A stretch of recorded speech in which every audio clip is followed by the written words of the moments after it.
السلام علیکم، میں ہوں وکیل رحمان اور آج کا ہمارا جو ٹاپک ہے وہ ہے جمع و تدوین قرآن، کہ قرآن کو کس طرح جمع کیا گیا، قرآن کو کس طرح کتابی شکل میں لایا گیا۔ تو اس میں قرآن کے 3 ادوار ہیں۔ پہلا دور عہد نبوی صلی اللہ علیہ وسلم کے آغاز وحی سے لے کر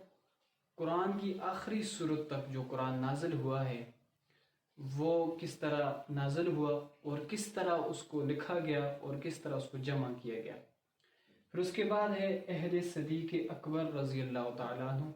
یہ دوسرا دور ہے۔ اور تیسرا دور ہے عہد عثمان غنی رضی اللہ تعالیٰ عنہ، یہ تیسرا دور ہے۔ تو تیسرے دور، دوسرا دور اور پہلا دور، یہ 3 ادوار میں قرآن مجید کو جمع کر کے کتابی شکل میں لایا گیا۔ سب سے پہلا دور عہد نبی صلی اللہ علیہ وآلہ وسلم کا ہے کہ اس میں قرآن کس طرح نازل ہوا۔ تو وہ ہم نے پڑھ لیا تھا کہ وحی کی صورت میں قرآن نازل ہوا۔ تو وحی کی صورت میں ہم نے یہ پڑھا تھا کہ جب رسول صلی اللہ علیہ وسلم کے اوپر وحی آتی تھی تو اس کی چند علامات تھی، چند نشانیاں تھیں۔ ان نشانیوں میں حضرت زید بن ثابت رضی اللہ تعالیٰ عنہ کی حدیث ہے، وہ فرماتے ہیں کہ رسول اللہ صلی اللہ علیہ وسلم کے اوپر جب وحی نازل ہوتی تھی تو ان کو سخت پسینہ آتا تھا۔ جب اتنا پسینہ آتا تھا کہ ان کے جسم مبارک سے پسینے موتیوں کی طرح گرتا تھا۔ تو وہ کہتے ہیں کہ جب یہ کیفیت ان کی ختم ہو جاتی تو وہ ہمیں قرآن پڑھ کے سناتے، تو پھر ہم قرآن لکھتے تھے۔ تو قرآن لکھتے تھے، جب قرآن لکھ چکے ہوتے تو پھر ہم دوبارہ رسول اللہ صلی اللہ علیہ وسلم کو سناتے، تو رسول اللہ صلی اللہ علیہ وسلم اگر اس میں کوئی غلطی ہوتی تو وہ درست کروا دیتے تھے۔ تو یہ جس طرح میں 2 دوروں میں اس میں نازل ہوا ہے، تو اس طرح ہم نے اس کو 2 دور میں تقسیم کر لیا،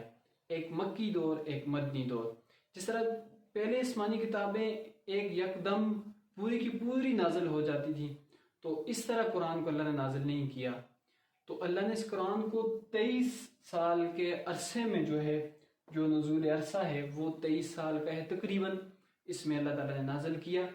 23 سال کے عرصے میں نازل کیا، تھوڑا تھوڑا کر کے جس مقام پر جس حکم کو اپنے حکم دینا تھا تو وہ اس کے متعلق آپ نے وہ قرآن تھوڑا تھوڑا کر کے نازل کیا۔ اب قرآن کو جو 23 سال کے عرصے میں نازل کیا ہے تو اس کو 2 دوروں میں ہم نے تقسیم کیا، کہ آغاز وحی سے ہجرت مدینہ، پھر ہجرت مدینہ کے بعد۔ تو یہ 2 دور آ گئے۔ تو ان 2 دوروں میں تقریباً 23 سال کے عرصے میں قرآن نازل ہوا۔ تو اس کو جو لکھنے والے تھے وہ 40 کاتبین وحی تھے، جو رسول اللہ صلی اللہ علیہ وسلم سے سنتے تھے، پھر لکھتے تھے، پھر اس کے بعد دوبارہ رسول اللہ صلی اللہ علیہ وسلم کو سناتے۔ اس میں حضرت زید بن ثابت ہیں، حضرت ابوبکر صدیق، حضرت علی رضی اللہ تعالیٰ عنہ، اور اس طرح کے 40 کاتبین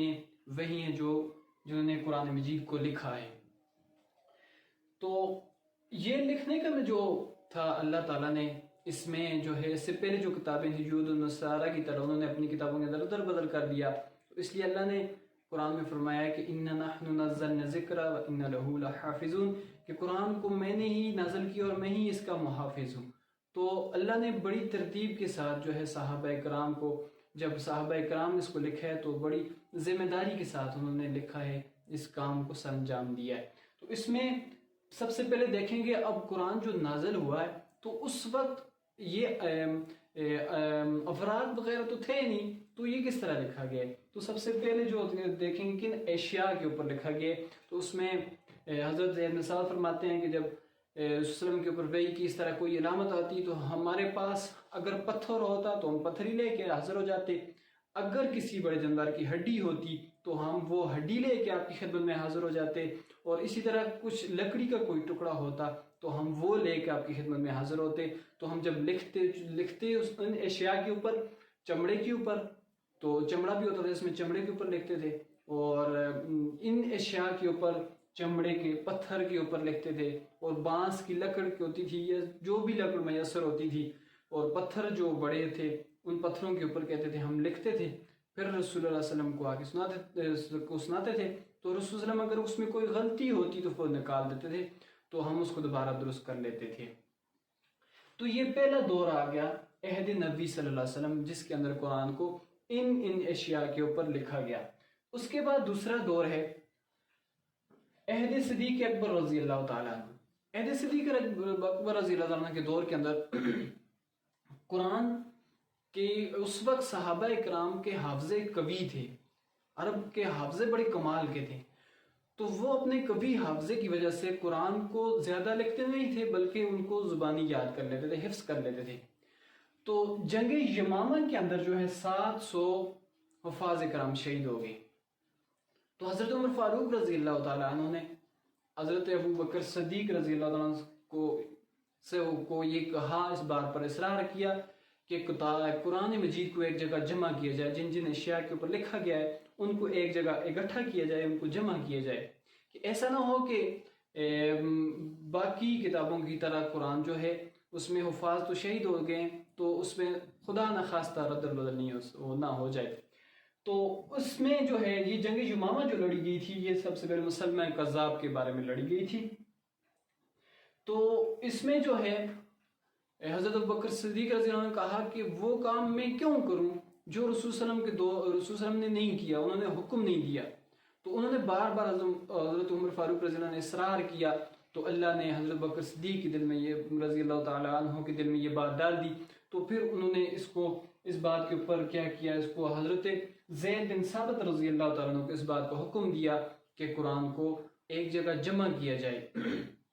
اور اس کو اکٹھا کیا جائے۔ تو حضرت زید بن ثابت نے بھی اس بات کے اوپر اعتراض کیا کہ رسول صلی اللہ علیہ وسلم کے دور میں نہیں لکھا گیا تو ہم اس کو کیوں کریں۔ پھر اللہ نے ان کے دل میں بھی یہ بات ڈال دی، تو انہوں نے بھی اس بات کو، اس قرآن کو لکھنے کے اوپر راضی ہو گئے کہ ہم قرآن کو لکھتے ہیں۔ تو پھر اس کے بعد انہوں نے ترتیب تحریر کے لکھنے کی ترتیب کیا تھی، وہ جس کے پاس قرآن کی آیات لکھی گئیں، جس صحابی کے پاس تھی وہ اس کو لاتے، نے حکم دیا کہ ان کو زید بن ثابت کو کہ ان کو قرآن کو جمع کیا جائے، قرآن کو جمع کیا جائے۔ تو وہ لکھنے کی ترتیب یہ تھی کہ حضرت عمر فاروق رضی اللہ عنہ حافظ تھے، اور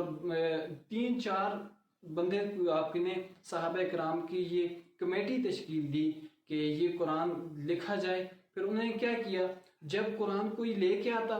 پہلے تو خود اس سے سنتے، پھر اس کے بعد اس کے اوپر گواہ مانگتے، پھر اس کے بعد جو ہے قرآن کو لکھتے۔ تو جو مختلف صحابہ کرام کے پاس جو تحریریں تھیں، جو آیات تھیں، ان کا آپس میں ملاتے، پھر ان کے بعد قرآن کو لکھتے۔ تو یہ دوسری جو عہد ہے، عہد صدیق اکبر میں قرآن کو پھر ایک جگہ جمع کیا گیا،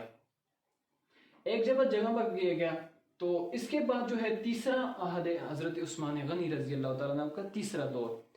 اس دور کے اندر قرآن مجید کو کتابی شکل میں لایا گیا، کتابی شکل میں لایا گیا۔ اس میں وجہ یہ بنی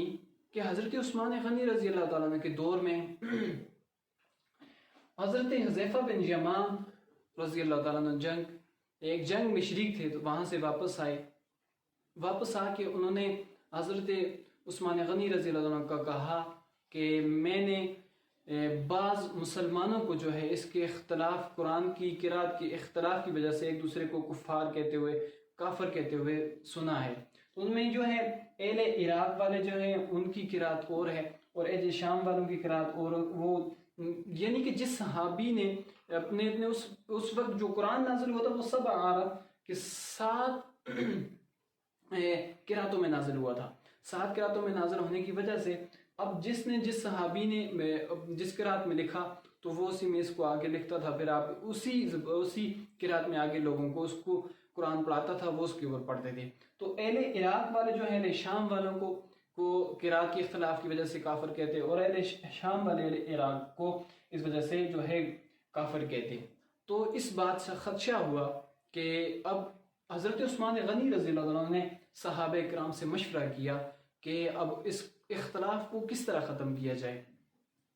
تو حضرت عثمان غنی رضی اللہ عنہ صحابہ نے عرض کیا کہ آپ کیا چاہتے ہیں؟ تو حضرت عثمان غنی رضی اللہ عنہ نے فرمایا کہ میں یہ چاہتا ہوں ان قراتوں کو ایک قرات کے اوپر متفق کیا جائے، سب کو ایک قرات کے اوپر متفق کیا جائے کہ سب ایک قرات کو پڑھیں اور باقی قراتوں کو ہم منسوخ کر دیں، تو صحابہ کرام نے اس بات کو بخوبی اس کو اچھا سمجھا اور اس مشورے کو انہوں نے کہا کہ اس کے اوپر عمل کیا جائے۔ پھر حضرت عثمان غنی رضی اللہ تعالیٰ عنہ نے 4 صحابہ کرام کو یہ حکم دیا کہ قرآن کو ایک ہی قرات کے اوپر جو ہے جمع کر کے، تو ایک ہی قرات کے اوپر جمع کر کے کتابی شکل میں لایا جائے۔ پھر حضرت عثمان غنی رضی اللہ عنہ کے دور میں جو ہے قرآن کو کتابی شکل میں لایا گیا، تو بعض کہتے ہیں 4 نسخے لکھے گئے، بعض کہتے ہیں 7 نسخے لکھ کر 7 جو ہے بادشاہوں کی طرف جو ہے روانہ کر دیے گئے۔ پھر اس کے بعد آج جو ہمارے پاس قرآن مجید کا نسخہ ہے وہ حضرت عثمان غنی رضی اللہ عنہ دور کا لکھا ہوا نسخہ آج ہمارے پاس جو موجود ہے۔ اب اس میں بات رہے گی کہ قرآن جو اس وقت جو لکھا تو قرآن کے اوپر اعراب اور نقطے وغیرہ نہیں تھے، تو اس بارے میں مختلف قول ہیں کہ یہ کس کے دور میں لکھے گئے اور کس نے اس کے اوپر اعراب لگایا اور کس نے اس کے نقطے لگائے، تو اس میں مختلف قول ہیں۔ تو اس میں سب سے پہلے کہتے ہیں کہ ابو الاسود دولی رحمہ اللہ تعالیٰ نے اس کام کو سر انجام دیا، اور بعض کہتے ہیں کہ حضرت علی رضی اللہ تعالیٰ نے اس کا حکم دیا، ان کے حکم کی وجہ سے قرآن کے اوپر اعراب لگائے گئے اور ان کے اوپر نقطے لگائے گئے، اور بعض کہتے ہیں کہ کوفہ کے گورنر زیاد نے یہ کام کیا، تو بعض کہتے ہیں کہ حجاج بن یوسف نے حسن بصری رحمہ اللہ کے ذریعے یہ کام سر انجام دیا اور قرآن کے اوپر اعراب لگائے اور قرآن کے نقطے لگائے۔ تو یہ قرآن کا جو آج نے ہم نے پڑھا ہے جمع و تدوین، امید ہے کہ آپ کو سمجھ آ گیا ہوگا۔ تو آج کا لیکچر یہیں پہ اختتام ہے۔ اگر آپ کو سمجھ آ گیا تو ہمارے چینل کو ضرور سبسکرائب کریں تاکہ ہر نئی آنے والی ویڈیو آپ تک پہنچے۔ والسلام۔